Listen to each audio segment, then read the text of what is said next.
नमस्कार दोस्तों, मैं हूं प्रमोद गोस्वामी और आज हम हैं कलरीपयट्टू के फर्स्ट पार्ट में।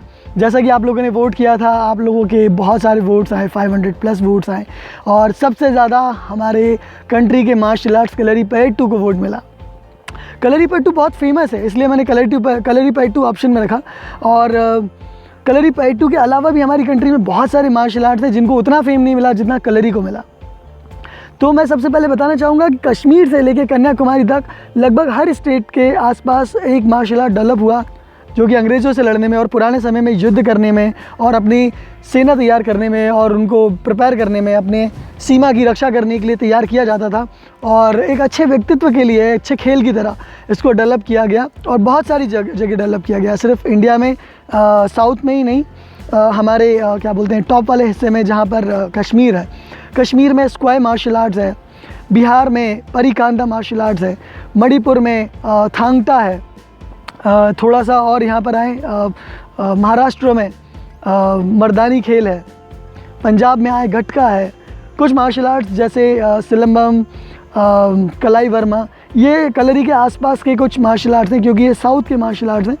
तो इस तरह से बहुत सारे मार्शल आर्ट्स हमारे इंडिया के हैं। और कौन से मार्शल आर्ट्स इंडिया के हैं आप नीचे कमेंट में राइट डाउन कीजिए, जिनका नाम मैंने नहीं लिया, जिनको मैंने मेंशन नहीं किया। हर इंसान अपने स्टेट के मार्शल आर्ट्स के बारे में पता कीजिए और नीचे कमेंट में लिखिए कि आपके स्टेट का मार्शल आर्ट्स कौन सा है, ताकि हम उसे प्रमोट कर सकें और दुनिया को बता सकें कि मार्शल आर्ट्स का ओरिजिन यहीं से हुआ था। चलिए अब शुरू करते हैं। सबसे पहले आज का ट्यूटोरियल है पोथारा वंदनम। पोथारा वंदनम बेसिकली क्या है, कोई भी मार्शल आर्ट शुरू करने से पहले ग्रीड करते हैं, विश करते हैं। ऐसे ही अगर आप कलरीपयट्टू करते हैं तो कलरीपयट्टू करने के पहले विश करते हैं, सबसे पहले आते हैं। तो वो विश कैसे करते हैं, कैसे शुरू करते हैं, तो उसको विश करने के बारे में बताया। तो आइए देखते हैं वो कैसा है, उसके बाद उसे सीखेंगे स्टेप बाय स्टेप उसे करना कैसे।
दोनों हाथों को ऊपर उठाइए और जोड़ लीजिए। उसके बाद दोनों पंजों को बाहर की तरफ और एड़ी को भी बाहर की तरफ खोलिए, पैर कंधे बराबर। लेफ़्ट लेग को आगे बढ़ाइए और राइट हैंड को भी साथ में, और हैंड चेंज कर लीजिए। लेफ़्ट हैंड को आगे की तरफ मोड़ लीजिए, राइट लेग को आगे बढ़ाइए और राइट हैंड को ऊपर से नीचे की तरफ ले जाइए।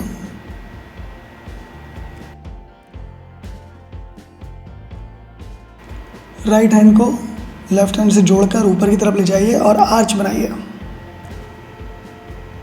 राइट लेग को पीछे की तरफ लेकर राइट किक मारना है राइट हैंड पर और पीछे की तरफ फोल्ड करना है, जो कि कलरी का स्टाइल है।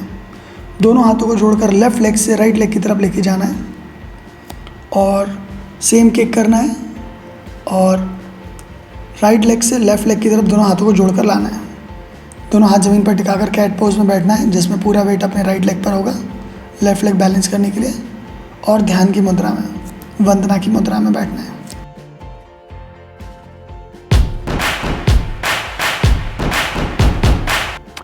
ये था कलरीपयट्टू का फर्स्ट पार्ट। आपको कैसा लगा कमेंट में लिख के ज़रूर बताइएगा। और अगर आप मेरे चैनल को सपोर्ट करना चाहते हैं तो नीचे ज्वाइन बटन पर क्लिक करके आप कोई भी वॉरियर प्लान ले सकते हैं और वहाँ से आप हमारे मेंबर बन सकते हैं, जिससे आप और मैं सीधे कम्युनिकेट कर सकते हैं। आप हमारे व्हाट्सएप में जुड़ सकते हैं, आप मुझसे कॉल पे बात कर सकते हैं, अलग अलग मेंबरशिप है, आप जाके देख सकते हैं। इस वीडियो का टारगेट है 1000 लाइक्स। अगर 1000 लाइक्स आ जाते हैं तो यकीन मानिए ये पूरी सीरीज़ में मैं पूरी जान लगा दूंगा।